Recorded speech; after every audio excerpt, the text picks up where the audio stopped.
Welcome back.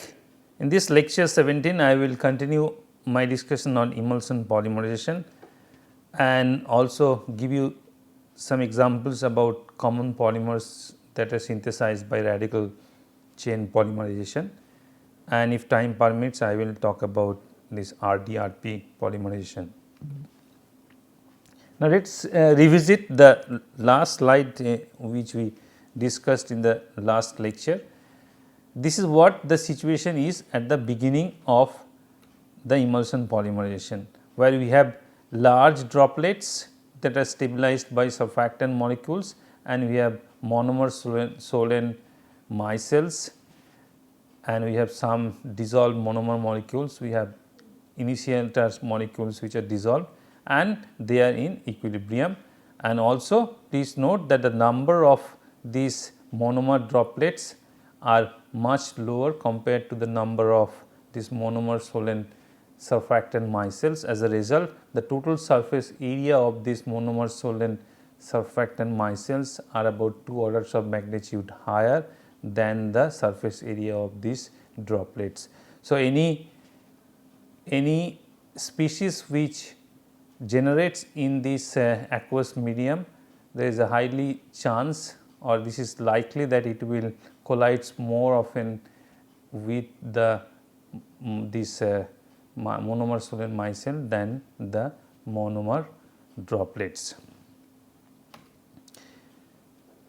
Okay, so once we start the reaction by generating, say if we are using some potassium persulfate, as we shown in the examples, 2 examples I gave, styrene butadiene rubber and acrylate example. If we heat it, the reaction mixture, the initiator molecule will basically now we will generate this radical. Now, once these radicals generate, it will, as we know, that these monomer molecules which are present in the aqueous medium, though in small concentration, they will react with this radical, and we have further this, and we go like this. Now, so this will continue for few more Mars.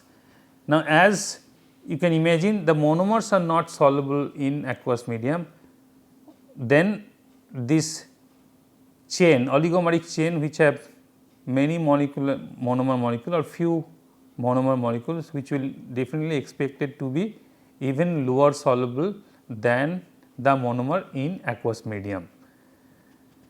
Now, so there could be 3 possibilities about this oligomeric propagating radical. Once it can undergo normal termination reaction and get precipitated from the aqueous medium. Second, it can continue to capture few more monomer and get longer in size and keep on continuing.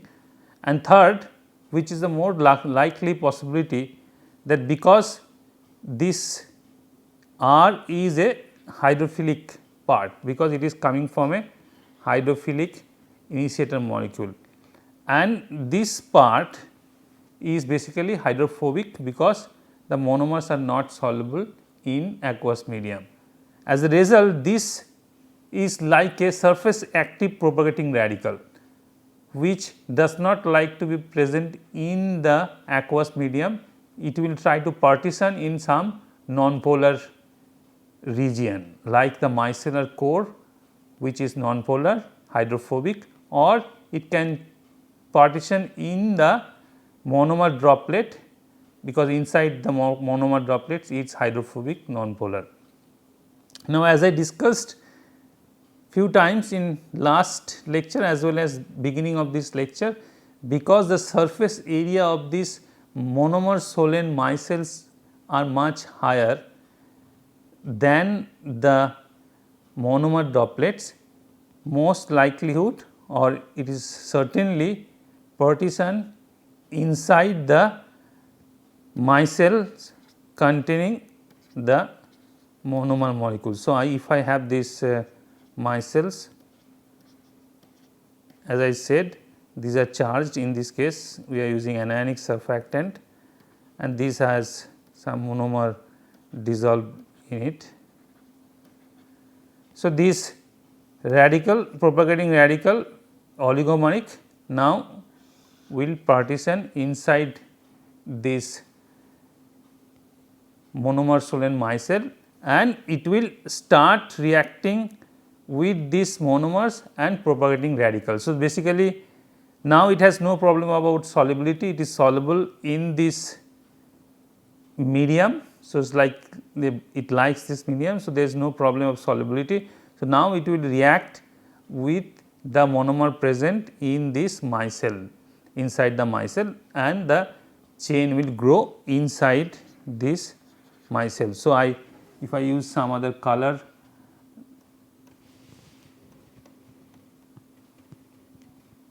so if I use that new polymer chain this yellow color, so maybe this will proceed, this chain will proceed, react with the monomer and proceed, having this propagating chain end as a radical present. Now, once this monomer molecules get consumed, these monomer molecules get consumed inside the micelle, because to maintain the equilibrium, some monomer molecules which are present in the aqueous medium, they will now partition inside the micelle, and that propagating radical which was present, it will capture these monomer molecules and it will grow the chain further before it terminates once the second radical comes. If the second radical comes, then then immediately, because the size of this particle is low, this will terminate, and when another radical comes in, it will again restart a new polymer chain by reacting with the monomers present. So, as a result, what will happen? The monomers which are present in the aqueous medium, they will deplete, concentration of the monomers will deplete. As a result, to maintain the equilibrium, the monomer droplets which are basically stabilized by sulfate molecule, they will supply monomer to the aqueous medium to maintain the equilibrium. So, with time, this monomer droplet, large monomer droplet, will keep on supplying the monomers to this growing micellar polymer particles in micelle. It will supply monomer to this micellar core through aqueous medium. So, monomer will come from the monomer droplets and then move this micellar particle. Now, soon once this become larger, then this will not remain as a micellar, it will become like a polymer particle and which is stabilized by micelle. So, it is which is stabilized by surfactant. So, it begins as a micellar Solene particle, but as more and more monomer diffuses in from aqueous medium to this inside core which is hydrophobic, this will become larger, and as a result we will get after some time not as a micelle, but as a polymer particles which are stabilized by these surfactant molecules. Now, to stabilize these surfactant molecules, we require more surfactants. Now, where from those surfactant comes? There were surfactants present as a monomeric unit in the aqueous medium, they will come and stabilize these growing polymer particles. So, soon this surfactant, the monomeric surfactant will be less, the concentration will deplete. So, the other micelles which were present as a monomer Solin micelle, they will now diffuse or disintegrate and supply surfactant monomers. So, basically the micelles which are present where the polymerization reaction has not started, which are micelle or Solin micelle, they will now disintegrate and supply this surfactant as well as these monomers which were present in the medium. So, once again let me brief this situation. Once we start the polymerization, some initiator molecules which are soluble in aqueous medium, it will dissociate to produce R dot. Now, this will react with monomer and start this or initiate the polymer chain which will further react with the monomers which are present in the solution and grow oligomeric chain.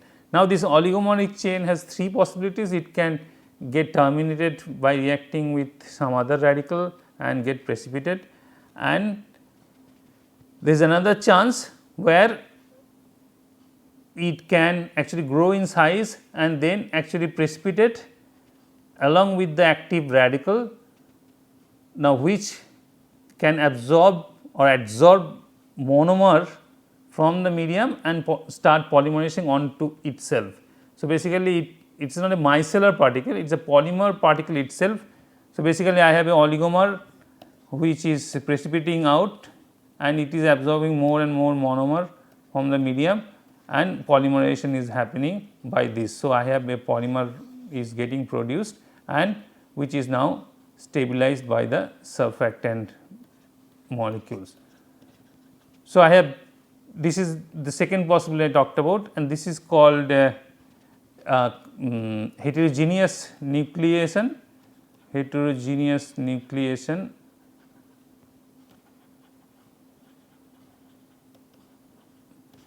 Now, this can, there is also possibility that these polymer particles could coagulate with themselves and form a larger particle, and which can further adsorb monomers and polymer can happen. So, sometimes we also call this as a coagulation nucleation, but as I said that these possibilities are less, but the main possibilities are what I described in detail, which is homogeneous nucleation. What is that?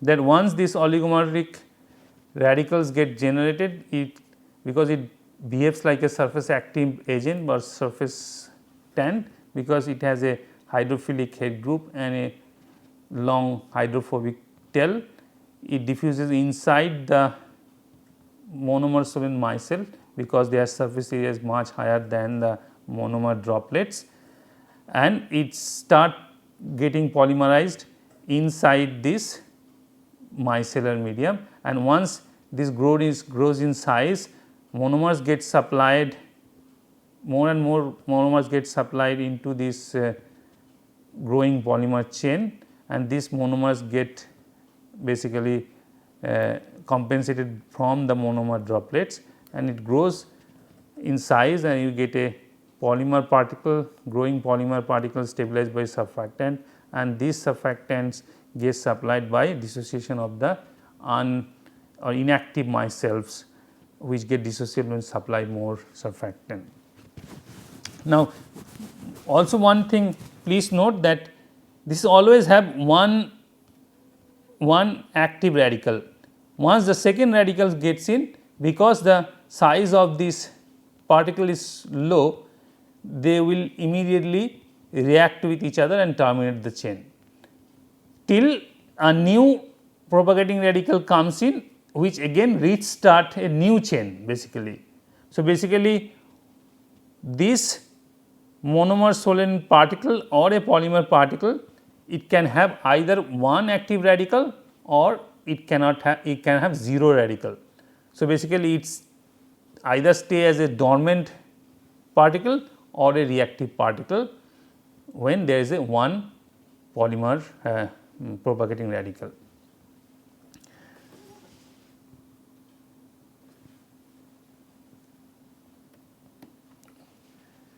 So, basically, so the first oligomeric radical species generates, which can terminate in aqueous phase to produce species that are surfactant like, continue to propagate until they reach a critical size, which they become surface active and basically gets inside the micellar core and start basically a new polymer chain, or it can grow still further until they reach another critical size at which they become insoluble in the aqueous phase and precipitate from it, and on top of that they can start polymerization reaction. So, this is a homogeneous nucleation and this is heterogeneous nucleation. So, please note that there is no polymerization inside the monomer droplets, as we described. The surface area of monomer droplets are much lower compared to the micellar surface area, and the system in this scenario, which we call interval 1, have 3 particles monomer droplets, which are nothing but supplying monomer with time to the active polymer particles, and inactive micelles which basically supplies surfactant and dissolved monomers with time to the active particles, and active micelle or polymer particles. Now, this continue till more and more particles generate, active particles generate, as we get more and more initiator molecules coming, more initiating radicals coming in, more and more active particles generates. Once after some time, basically at around 10 to 15% conversion, all the micellar micelles, basically the inactive micelles are not present, disappears from the system, which means there is no new micellar particle or polymer particles which is getting generated. So, at the end of the interval 1, the number of active particles or polymer particles remains same. So, only going forward what can happen, that monomer can come in from the monomer pool of monomer droplets and polymerization can happen within these micellar or polymer particles. So, that is what this interval 2 starts, where basically the concentration of monomer within the particle remain constant, and once these monomers are consumed, they basically get compensated from the monomer droplets, and the number of these active particles, which is from the micelles, origin is from micellar particles or polymer particles per unit volume of the latex, typically is 10 to the power 16 to 10 to the power 18, and they remain same.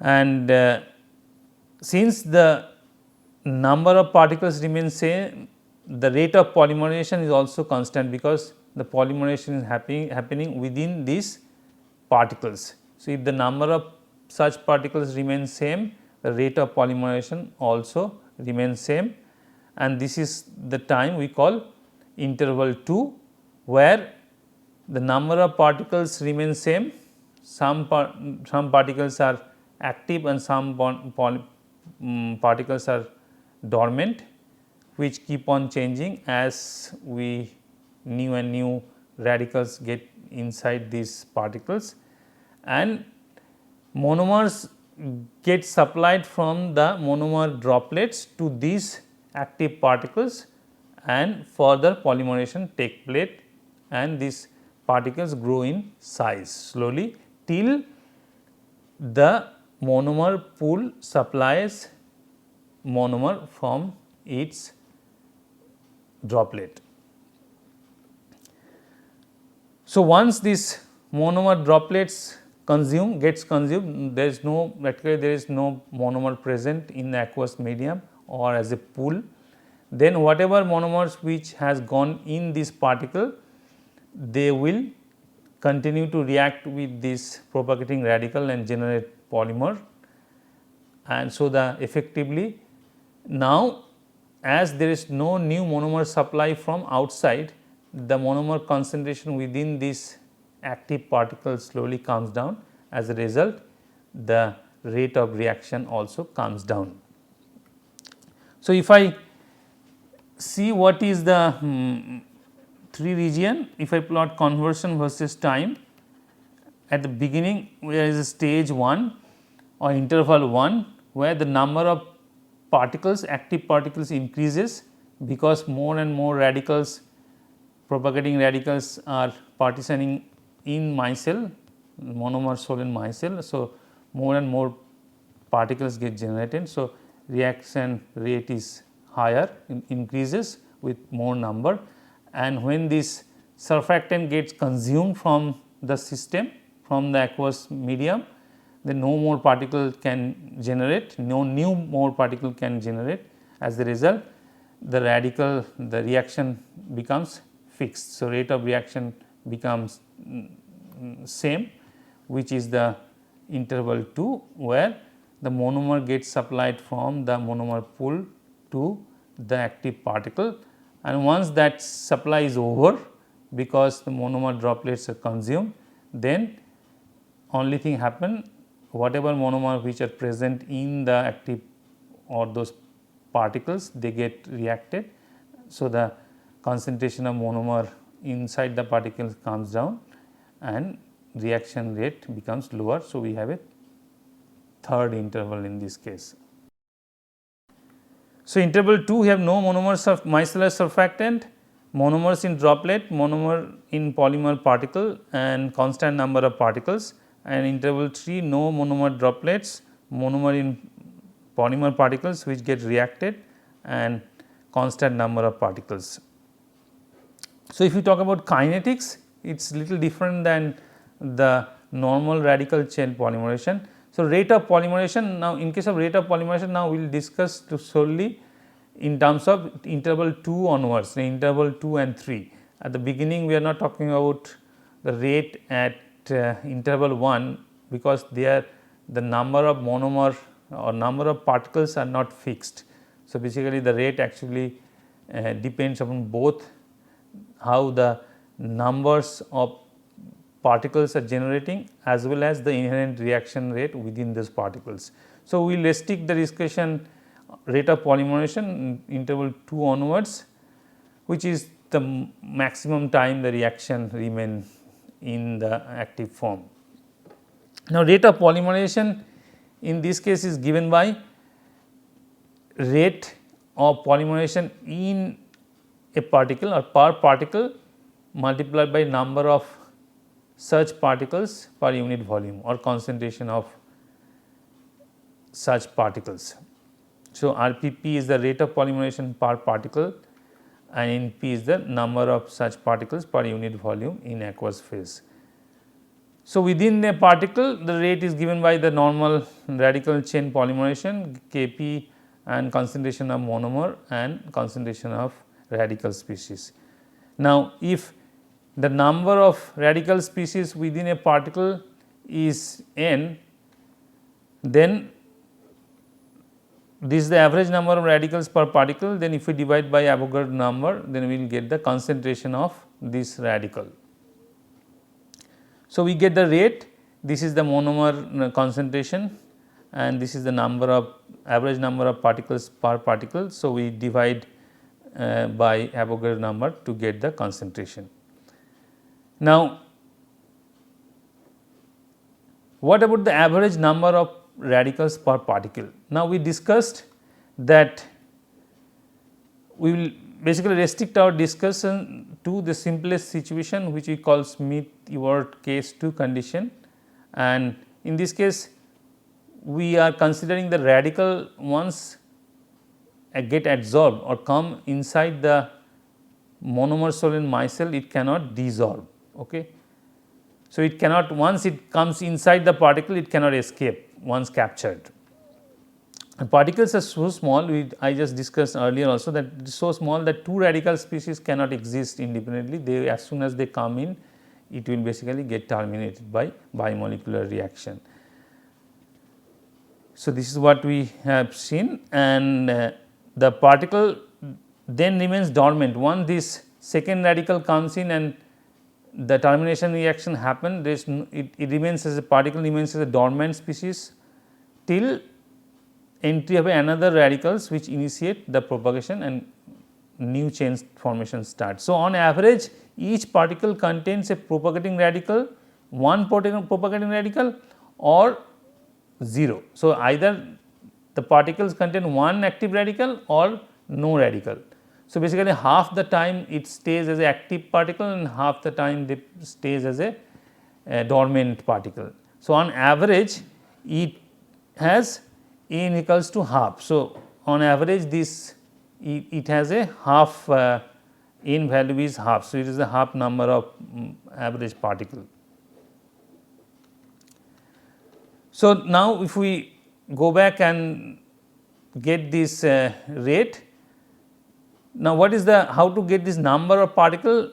I am not going to the discussion in detail. So, this number of particles is given by this expression where RR is the rate of initiation of radical species and A is the area occupied by the unit weight of surfactant. This is the weight of concentration of surfactant, and this is the rate at which a particle grows its volume, which is basically linearly with time once the polymer is initiated. And value of this number of, not n, number of particles can be vary widely depending on the reaction formula and condition used. And during the interval 1, the number of particles increases. During interval 3, the concentration of monomer decreases within each particles. So, if we combine those two expression, rate of polymerization per particle and number of such particles or concentration of particles, we get this expression. So, these are the typical values which I am not going in detail, and we can also derive expression of average degrees of polymerization to get this expression. I am not going in detail how to derive this, but you can take this as a case. So, if you look at these two expression, rate of polymerization and degree of polymerization, in those both case we can basically we can now increase Rp and degree of polymerization by increasing the number of particles. So, if we increase the surfactant concentration in the medium, we basically can increase the number of such particle, and we can increase, if required, we can increase the rate of polymerization as well as the size or molecular weight of the resulting polymer. Now, this happened because the propagating radicals are basically segregated into different compartments, different active particles.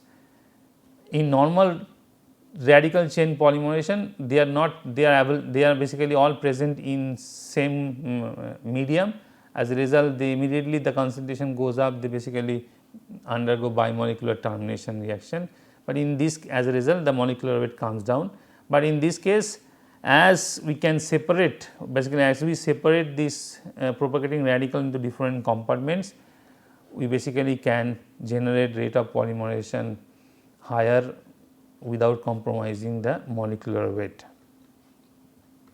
Now, benefit and applications of emulsion polymerization, because we are doing like just like a suspension polymerization, excellent heat transfer is possible, relatively low viscosity of the product latex at high polymer concentration, and it has the ability to control the particle morphology, because we can control the surfactant concentration, monomer concentration and so on to form a core shell particle, and we can actually add a second monomer to make a graft polymerization from the core of these particles.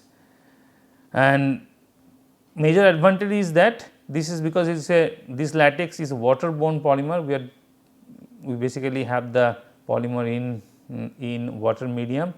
There is no or low emission of volatile organic compounds or VOCs. So, it is an environmentally friendly alternative to solvent borne polymers, especially for coating applications. If you have a organic solvent borne polymer during coating application, a lot of this vaporization happen and it is a toxic or environmentally unfriendly situation. And polymers prepared by emulsion polymerization are used either directly in latex form, for example, emulsion paints, waterborne adhesive, paper coatings, binders and so on.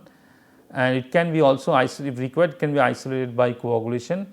We can basically add salt to basically remove the stabilizer or surfactant molecules to coagulate, or we can use for spray drying of the latex, for example, synthetic rubbers and thermoplastics. I just will quickly go through one more emulsion type polymerization, but mini emulsion. Name suggests that mini emulsion means the size of the emulsion particles are even smaller. So, in this case nothing happens, basically from the beginning we generate smaller micellar particles in large number, so that we do not require to generate more and more active particles with time. Basically at the beginning itself we have large numbers, so that all the radicals can be accommodated in those small emulsion particles, mini emulsion particles. As a result, we get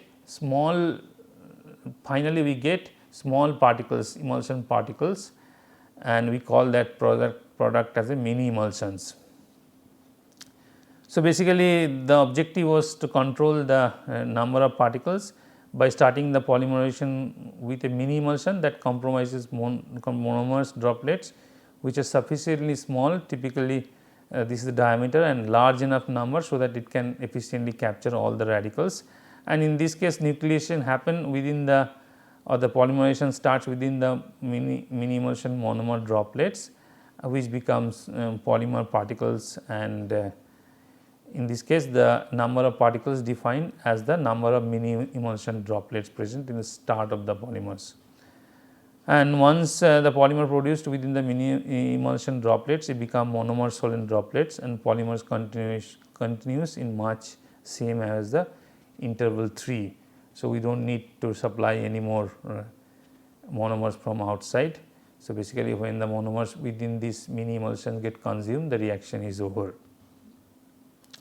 We can use the similar technique where we can use a cross linker, then we can actually make micro, or this technique or emulsion techniques in case of just making the polymer, we can add a basically a cross linker, so that we can make a cross link gel or cross link network type as the emulsion, and we call microgel those things. And so, microgels are cross linked submicron where particles prepared by emulsion copolymerization, where mono and multifunctional monomers are produced, network polymers which are insoluble in water in certain condition, but under some condition the particles, the polymers actually miscible with water, but they cannot get soluble in the water because of their cross link. So, basically this gets swell. So, microgels can swell because they cannot get dissolved because of the cross links, and they are nowadays getting useful in several applications, mostly in biomedical applications, and which basically takes about advantage of their swelling in some condition and desoiling in some conditions, like if we use some temperature sensitive polymers like poly N isopropyl acrylamide, then just varying the temperature of the aqueous solution, we can have the microgel swell or deswell, and by doing that it can release the drug or some other particles, some other molecules which are inside the microgels that can be released by controlling the outside condition in this case. So, they are very useful in diagnostics and control release. Now, with this I will stop, and I will just let me complete this slide and then I will stop. Basically this is known to you that like any other chemical processes, polymerization can be also done by batch processes, semi continuous process or semi batch processes, or as a continuous processes, and you probably know these processes. In batch process all the reactants are present from beginning, and in semi continuous or semi batch processes some ingredients are added in between, and in case of continuous the reactants are added continuously, and the polymers are also taken out continuously to keep a balance of input and output. So, with this I will stop this lecture, and next lecture basically I will describe few common polymers which are made by radical chain polymerization, and talk about living radical polymerization technique.